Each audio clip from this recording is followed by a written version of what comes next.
কোন এক জায়গায় ঘা হয় তাহলে সেই জায়গার ঘাটাতে আপনি মরহম পট্টি করবেন, ব্যান্ডেজ করে দেবেন, মহলুম লাগাবেন, ভালো হবে। কিন্তু পুরো শরীরটাতেই যদি ঘা হয় তো কোথায় ব্যান্ডেজ করবেন আর কোথায় আপনি মহলুমটা লাগাবেন?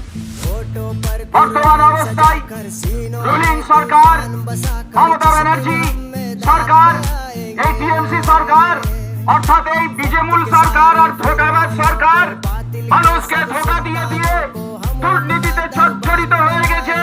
আর মানুষ আজ বুঝতে পেরেছে যে আজকে আমাদেরকে 1000 টাকার লক্ষ্মী ভান্ডার আর ওই যুবশ্রী আর কন্যাশ্রী, কিন্তু হ্যাঁ আজকে শ্রী নামে চলছে, কিন্তু একটা সুশ্রী হয়, একটা কুশ্রী হয়। এই যত শ্রী রয়েছে দিদিমণির একটাও ভালো শ্রী নাই, সমস্তটাই কুশ্রীতে পরিপূর্ণ রয়েছে।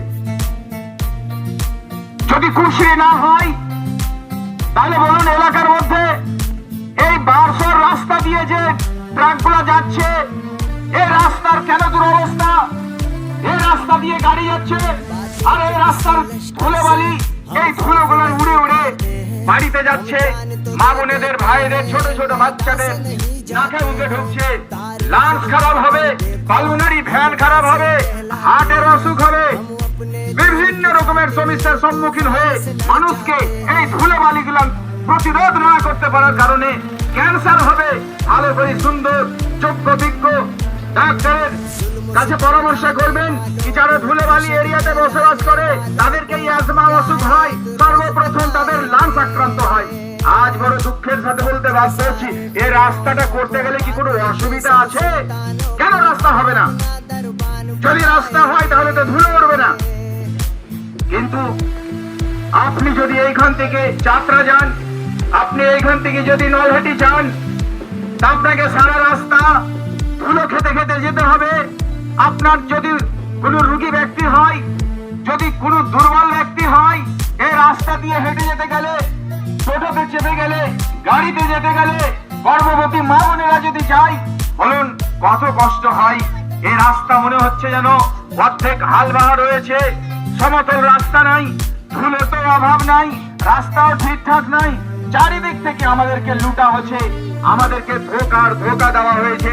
আমি জনগণকে বলতে এসেছি, আমার ভাই জানাব নজরুল সাহেব প্রাক্তন মেম্বার ছিলেন, তিনি জনপ্রতিনিধি ব্যক্তি, তিনি আমাদের সর্বভারতীয় মজলিস ইত্তেহাদুল মুসলিমিন, অল ইন্ডিয়া মজলিস ইত্তেহাদুল মুসলিমিনের পার্টির ব্যানার তলে এসে তিনি আপনাদের সামনে তিনি কাজ করে দেখাতে চাইছেন যে আমি জনগণের সাথে, জনগণের জন্য, দেশের জন্য, দেশের সংবিধান ও মানুষের অধিকার রক্ষার আমি লড়াই লড়বো। আপনারা কি বলুন, সাথ দিবেন কিনা?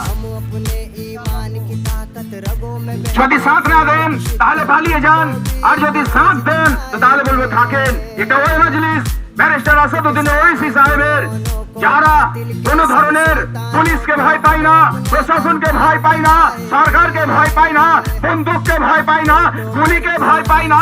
এরা সর্বদাই এরা জানে যে আমরা তাদেরই উত্তরাধিকারী রয়েছি।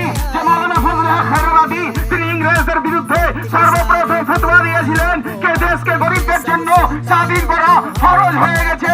সেই সময়তে মুসলমানরা জেগে উঠেছিল আর ইংরেজদেরকে দেশ থেকে বিতাড়িত করেছিল। আমরা হচ্ছি তিনারি উত্তরাধিকারী, আমরা টিপু সুলতানের ওয়ারিস, আমরা শওকত আলী, আমরা তিনারি ওয়ারিস রয়েছি। সুতরাং আমরা পিঠ দেখানেওয়ালা নই, আমরা সিনা দেখানেওয়ালা রয়েছি, আমরা চোখে চোখ রেখে কথা বলনেওয়ালা রয়েছি। কেন? আমরা ন্যায্য কথা বলি, আমরা হকের কথা বলি। ভারতের সংবিধান আর্টিকেল 19 একের এ এবং একের বি আমাদেরকে বাক শক্তি দিয়েছে, কণ্ঠরোধ করতে পারে না, আমাদেরকে কোনো সিস্টেম কণ্ঠরোধ করতে পারে না, কোনো সরকার পারে না, কোনো প্রশাসন পারে না, কোনো নেতা মন্ত্রী পারে না। এটা আমাদের অধিকার আছে ভারতীয় সংবিধানে। আজ আপনি যদি একজন মেম্বারের বিরুদ্ধে বলেন আপনার কাছে পুলিশ চলে আসে, একজন পুলিশের বিরুদ্ধে বলেন আপনার কাছে পুলিশ চলে আসে, একজন নেতার বিরুদ্ধে বলেন পুলিশ চলে আসে। মগের মুলুক পেয়েছে নাকি? এই দেশটা কি তোমার বাবার রয়েছে? এই দেশ হচ্ছে জনগণের দেশ। জনগণ আগে, পুলিশ পরে, জনগণ আগে, নেতা পরে, জনগণ আগে, এমএলএ পরে, জনগণ আগে, এমপি পরে, আরে জনগণ আগে, তারপরে তোমরা সকলেই পরে। আজ জনগণকে দাবাবার চেষ্টা করছো। মনে রাখবেন, এই দেশের মালিক আপনারা, এই দেশের মালিক আপনারা, এই দেশের ভবিষ্যৎ আপনাদের, আমাদের ছেলে মেয়েরা। আমাদের ছেলে মেয়েদেরকে পঙ্গু করে দেওয়া হচ্ছে, আমাদেরকে শিক্ষা ব্যবস্থা থেকে দূরে ফেলে দেওয়া হচ্ছে। মুসলিম সমাজের মধ্যে মাত্র 2% গ্রাজুয়েট রয়েছে। মুসলিম সমাজের ইতিহাস যদি তুলে ধরা যায় তো বড় দুঃখের সাথে আপনার চোখ দিয়ে অশ্রু ধারা প্রবাহিত হতে লাগবে। কেন? আপনারা জানেন